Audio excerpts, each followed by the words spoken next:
Et bonjour à tous, ravi de vous retrouver pour aujourd'hui. On se retrouve avec une map qui est un peu dans le rouge, je vous l'avoue. C'est normal, je vous en avais parlé à la dernière vidéo. Si vous ne l'avez pas regardée, n'hésitez pas à la voir. Avant de commencer, n'hésitez pas à vous abonner également. Et ça commence maintenant.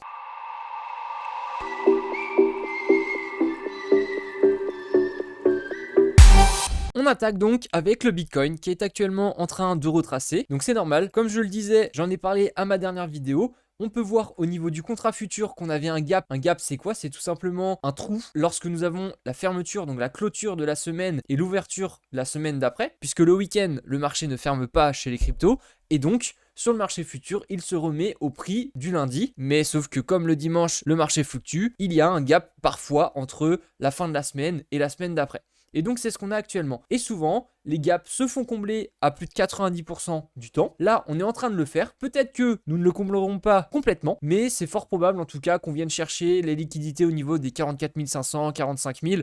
Donc on va combler le gap, j'en suis quasiment certain, puisque au vu de la situation, ce serait pas déconnant. En plus, il y a eu beaucoup de leviers qui ont été faits sur les contrats futurs. Donc pourquoi pas, on verra ça dans quelques jours, voire même dans une semaine. On pourra voir même dimanche soir. Pas d'affolement du coup pour le moment. On peut voir que ça suit également le scénario que j'avais envisagé depuis très longtemps. Si vous regardez mes vidéos, je vous l'ai montré il y a de cela peut-être un mois, voire un mois et demi. Et donc actuellement, on a bien monté. On est en train de faire cette petite correction comme je le disais, puisque on allait toucher. Et franchement, je crois que je suis pas trop mal. J'avais mis 48 000, bah on est autour des 48 000. Là, on va corriger tranquillement. J'ai mis un retracement jusqu'à 42 000. Bon, ça fait peut-être un peu beaucoup. Comme je le disais, ce sera peut-être plus autour des 44 000. Donc l'ancienne résistance qu'on a percée à la hausse pour ensuite rebondir dessus et repartir vers l'ancienne ATH. Et là, ce sera décisif. Si on fait un petit rebond comme ça, c'est quasiment obligé en tout cas parce qu'on ne va pas passer d'un seul coup sec, je pense. On va d'abord se faire rejeter une fois pour redescendre et faire peur à beaucoup de gens. Et ensuite, on réatteindra peut-être entre les 62, 63 jusqu'à 65 peut-être. Et ensuite, on repartira à la hausse. Et là, on ira toucher beaucoup plus haut au niveau des 80, voire peut-être des 100 000. On verra après jusqu'où ça va nous porter. Je ne dis pas qu'on sera assurément à 80 000 dans quelques mois. Mais ce que je dis, c'est tout simplement qu'au vu de la correction que nous avons eue, de la montée que nous sommes en train de faire avec les différents indicateurs qui nous montrent complètement que le marché est super bullish, c'est-à-dire qu'il va continuer de monter, parce que là sur du long terme, je fais que de le dire, et les indicateurs nous le confirment que c'est très très bon. En plus de ça, actuellement beaucoup de pays, de législations sont en train de se mettre en place, les pays sont en train d'adopter le Bitcoin, en train d'adopter la crypto-monnaie en général, les grosses institutions rentrent dedans. Encore là, Luna qui a racheté des bitcoins. Donc tout ça fait que le prix continue de monter. Le nombre de personnes également continue de rentrer dans la crypto.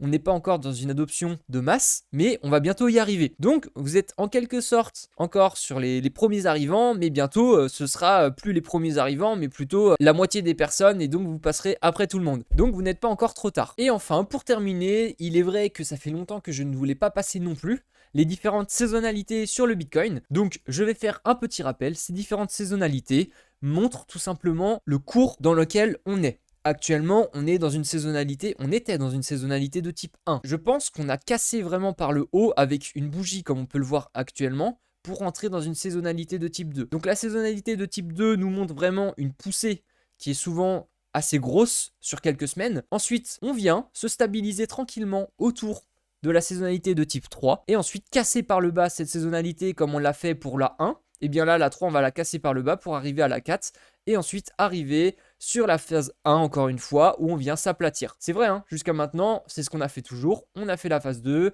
la phase 3, on s'aplatit, on vient casser par le bas. Ensuite, on est en train de faire un petit range, d'accumuler tranquillement, enfin les baleines en tout cas accumulent. On remonte, on a une petite phase également de vente, on redescend et voilà. Et c'est souvent comme ça que ça se passe, et historiquement si vous regardez, c'est souvent comme ça que le marché, en tout cas crypto, a beaucoup fonctionné sur les grosses devises quand il y avait pas mal d'argent dedans. En première altcoin aujourd'hui, je vais vous passer le DOT de Polkadot. On a fait un petit point d'appui sur cette fameuse droite de tendance haussière, on est en train de nous faire un joli W.